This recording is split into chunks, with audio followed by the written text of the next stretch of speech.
Welcome to Talking Events. I am Josh Nutt, aka Nuts, for Disgruntled Scenario Reviews, and let's jump right into it. Today we are talking about an upcoming sequel. The original we declared as one of the top games of the 20s, and we've been eagerly awaiting this event. It's Guru Games' own Mutant Warfare 2 Uprising. It's taking place on May 4th to the 5th at our little favorite home away from home, Sherwood Forest in LaPorte, Indiana.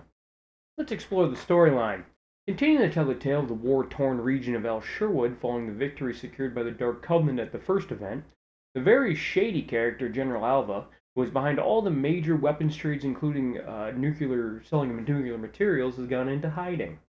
Really, the whole area looked like it was positioned for years of peace. Seeing the results of their operation by the Mutant Corps, the masterminds behind sending the Dark Covenant and the archetypes into El Sherwood to stop Alva, they dispatch an extraction chopper to retrieve the Dark Covenant. The chopper is ambushed and no survivors were reported. Now, I don't know this to be sure, but I'm thinking, and this is just headcanon now, that at this point it was those evil Dark Covenant guys that attacked the chopper. Which sounds crazy until you realize that they want to stay to become wealthy dictators. Emphasis on the dick. But I digress back to the actual storyline. So the Dark Covenant, once the saviors of El Sherwood, they start suffering from terrible infighting, and the leadership is violently replaced by a group who is driven by greed and what can be taken from the region. The local recruitment skyrockets, and the exploitation begins. To combat what the Covenant is doing locally, a resistant group form made up of former military engineers and even local farmers, calling themselves the Armadas. These guys are, of course, just big mad over what's happening to their home, and they will begin a guerrilla war against the enemy's occupation. Seeing the reality of this war and the atrocities committed by the Dark Covenant, several members are disillusioned by the group's new direction, and they defect to the Armadas, which really helps to strengthen the resolve as the defectors come with valuable intel, including the location of an untapped gold deposit. Both sides needing funds turn to different avenues to continue this fight. The Dark Covenant using Al Sherwood's fuel reserves and the opening of the mining operation, while the Marauders turn to underground networks to siphon funds and international support. Yeah, probably. They always seem to be involved somehow. Having prepared for this, the Nemadas launched their first open skirmish with the Dark Covenant. They assault Stonehaven, a strategically important stronghold near a freshwater lake. It was heavily fortified, so their armadas gained the upper hand by tunneling their way to Stonehaven and blasting inside with homemade explosives, forcing the Dark Covenant to retreat. Take that, suckers! Go one for the good guys! Utilizing the initiative from that win, the Marauders ambush the mining operation. They score another large victory and now control it, and the wealth gained from it. It's quite the turning point for the rebels, and they put it to good use continuing the fight. The Dark Covenant, sensing its impending destruction, musters its forces and clashes with the Marauders in an open war in a large open field near the central town of El Sherwood. So the fate of an entire region hangs in the balance. Will the people see peace in their time, or more struggle at the hands of the tyrants? This battle will give that answer. Let's talk commanders on this one. Who are these brave souls seeking glory? Stepping in to lead the Dark Covenant in the hopes to continue that side's winning streak is Rob Firefly Rivera of Team M80. Going up against the Neradas, we got Daryl Truck Sample of the well-known Delta Paintball team. To this day, I still love to hate Delta. I think we are looking at a great duel between these two, and hopefully the gameplay will showcase that with some great use of the rules and game mechanics. I will be on location for this one, giving my all for the Marauders being led by Truck. Now I'm going to say about this event that with all the ways to score points with the props and the faction missions and the flag stations, it's too close of a call to predict a winner on this one. I'm forecasting a very hard fight for both sides and a well-deserved win for the victor. Plus, being that it's too close to call, I won't be placing a bet on this one from my bookie. I've been told my credit has run out with them. Nevertheless, the Marauders are come and deliver peace the old-fashioned way through extensive use of violence. Moving to the rules, we got Sherwood Forest rules. Standard Sherwood Forest rules are in effect unless specified by specific event addendum called out in this document. These rules can be found at Sherwood's website under the events section on the right-hand side of the page. Any rules not explicitly called out in the two above-mentioned rule sets, ask the game producer for clarification. Paint, this is event paint only. 68 caliber paintballs available, as well as first strike rounds. Equipment stuff. 280 feet per second for all markers, semi-only. Marker chronographing must be done at a designated area, only for that, obviously in the shooting range. Scenario slugs are allowed. FPS for launchers will be announced at game briefing. Only approved Nerf ammo is allowed. No KN rockets. No tools on the field for any reason. Player cards. Then they must be on you. It will act as an identification as a registered player for the event and is to be used for all interactive events. Event ID cards are required to gain access to the field. Altercations. Maintain your composure. If there are any non-paintball physical altercations, you'll be subject to action from the game staff, up to ejection from the event / venue. Team colors. Team color identification via zip tie only required.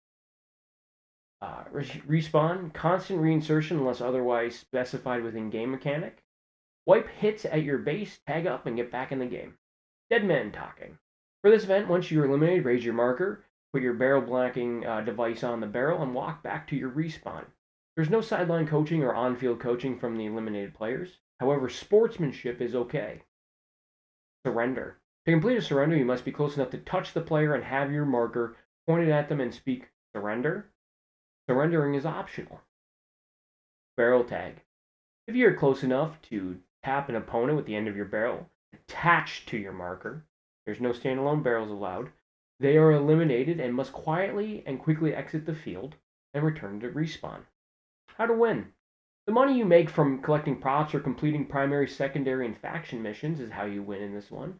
So the side with the most money left at the end of the event will be the winner. Primary missions. There will be flag stations that will cycle between two game modes based on the schedule. The focus of the game is to win as many rounds of the various game modes as possible. Let's pull up the map here to see where these flag stations are. They are marked by the stars you can see. The insertion points are also marked, one on the bottom of the field here and one on the left-hand side. Flag stations. To interact with the flag stations, all you need to do is use your game-provided ID badge and hold it up to the Mutant Warfare Uprising sticker to capture the base. If it does not capture, please have a teammate nearby attempt and notify actual at your earliest convenience. So just tell the game director, guys. Flag station game modes. So Siege. The Siege game mode is your classic domination style game mode, but with a twist. Each round is 15 minutes. You get at least one player from your faction to the flag location and you capture it for your side with your card. You hold the ground because the flags can be claimed by the opposition at any time in the 15-minute session. After 15 minutes, all owned flags are scored. The scoring system for this game mode is for every objective that your faction holds, you're awarded times 5 mutant points for that round. You own 5 of the 7 flags, you get 5 times 1,000 mutant bucks for a total of $5,000 for the round.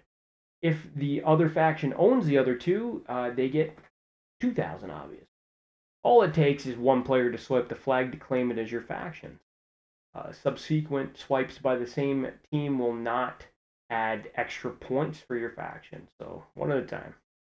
Hardpoint. The hardpoint game mode is unique where the AI selects a point of interest / flag station as the objective. Each round is 15 minutes. Get at least one player from your faction to the flag location to capture for your side. Hold the ground because the flag can be claimed by the opposition anytime in the 15-minute session. After 15 minutes, the faction that owns the objective earns the mutant bucks for that round. All it takes is one player to swipe the flag to claim it as your faction. Subsequent swipes by the same team will not add extra points for your faction. Secondary missions. Secondary missions are missions that start with looting an item and are completed with props and end up by bringing the mission prop back to your base. Faction missions. Faction missions are missions given to the commander at the beginning of the event. They can be completed at any time or not at all. The bounty system. Now, the use of this mechanic feature is subject to the game's master discretion if they can hopefully get it up and running. The Mutant Warfare Uprising bounty system is an optional voluntary mechanic. This feature will randomly pick one of the enrolled bounty participants and they will become an active bounty. Once the bounty is activated, it cannot be deactivated until the bounty has been claimed. A photo of the bounty will be posted on the Persons of Interest board located in actual headquarters. So the rules for the bounty hunt: to be a potential bounty, you must accept that when you are eliminated, you must acknowledge the elimination. When you accept the elimination, you must remove your supplied dog tag and hand it over to the player that made the elimination. This is an interesting aspect of the game and will only work with player cooperation and honesty. Integrity is key to be making this system successful. So if you are eliminated and a player calls for your tags, please make your way as safely as possible to hand over your tag or include a ref in the exchange. Only players that are registered bounty participants can claim a bounty. Off-field eliminations can only occur with off-field weapons, LARP, Nerf, small water guns, that kind of thing. If the participant is in the gulag, no bounty can be claimed officially. If the two bounty players enter a mutual agreement that it is outside of the bounty rules. If you're eliminated and the player who eliminated you does not call to claim the tags, you may go back to the reinsertion and resume play without handing over your tag. If you're eliminated and you have to hang over your tag when you reinsert, and the player that eliminated you does not immediately go claim the bounty, you may eliminate that player and claim their and any other bounty tags they may have on them. So you can get yours back. Gulag. The Gulag is open after the first hour of play. Players can challenge members of the opposing team to a match for a chance to win a kill coin or other game upgrades. Battleship. So at the bottom of each hour, which is the 45-minute mark, each hour you have a chance to send a young gun soldier to play a game of Battleship against the other team. Each sunken ship earns your side some money and maybe a perk or a kill streak or a kill coin. As a side note, there's a great prize of a Proflex mask for the player who gets the most kill coins. So challenge others for a trip to that gulag. Win that mask. Props. All non-faction specific colored props are lootable items and carry point values. Each player can only carry one prop. If caught carrying more than one prop, the player will be called out and must return to insertion and required to drop all the props they are carrying. The only mechanic that supersedes this is the backpack perk. Mission props, widgets. The mission props are small pelican-like cases that have electronics in them. There is no reason to open the insides, and if you do and break the module, your side will not be able to complete the missions that require that prop. Buy station. These will be placed in 3 locations on the field. Each of them will be at the command bases, and one will be at the main field. Use these to claim the looted items from the field. Commanders will have access to a menu that controls available power, so buying MOS rolls and some other stuff. Smuggler's Tunnel. The Smuggler's Tunnel perk can be used to move a small group of 10 players across the field to a POI that you own. You can only move them to a confirmed POI that is owned by your team. A player must be at the POI you're transporting to, or everyone on transport will be shot down. To use the tunnel, you must present the cult sigil to your base ref and get ready for transport. NPCs. NPC characters are not to be shot with paintballs. They are to be interacted with and used to aid you or your team. Robbery. I'm getting a new pair of, new to me, pair of shoes again. This event will continue the ability to kidnap and or rob the refs. In order to successfully execute the mechanic, the ref must have the designated colored sleeves on. That's going to be determined and shared later what that is, so you know what it is. You can approach and interact with them. Do not poke the role player with a barrel. The head ref cannot be the target of a robbery.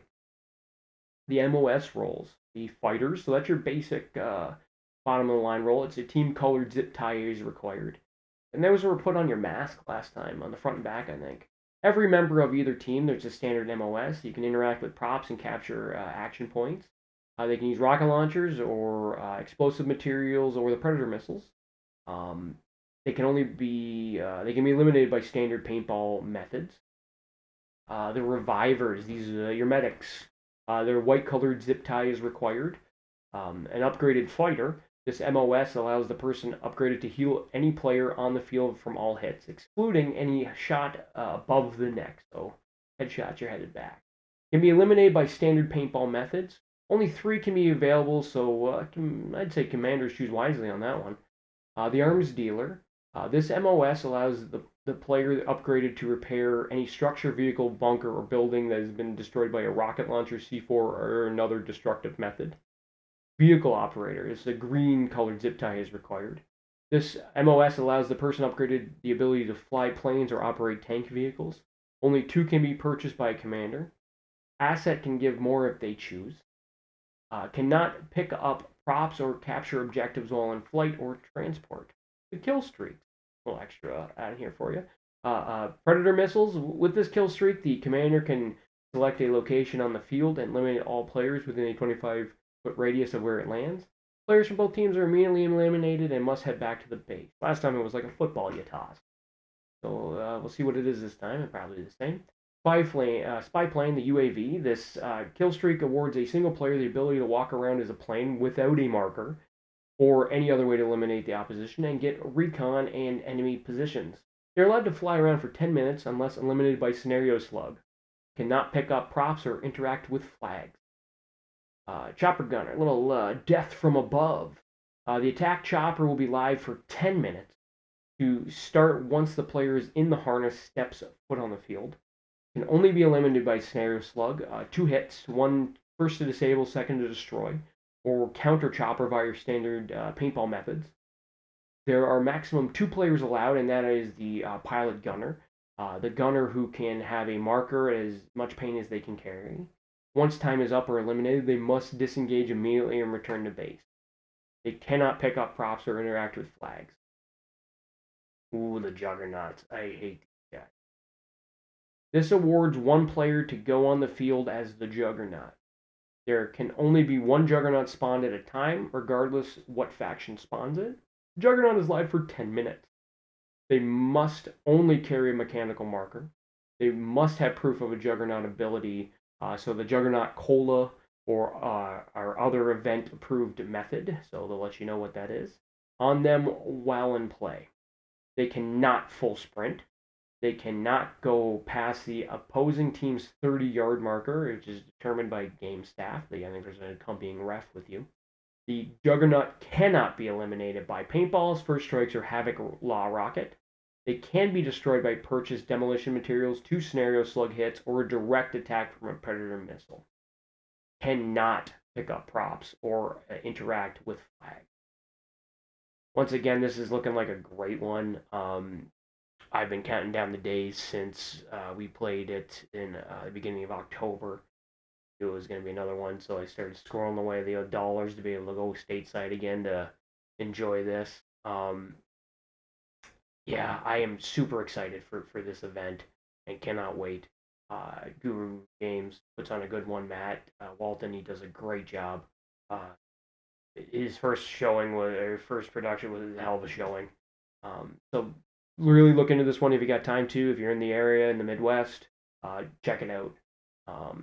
It might be right up your alley to enjoy this one. So for Disgruntled Scenario Reviews, I am Josh Nutt, aka Nuts. Thanks for tuning in, guys.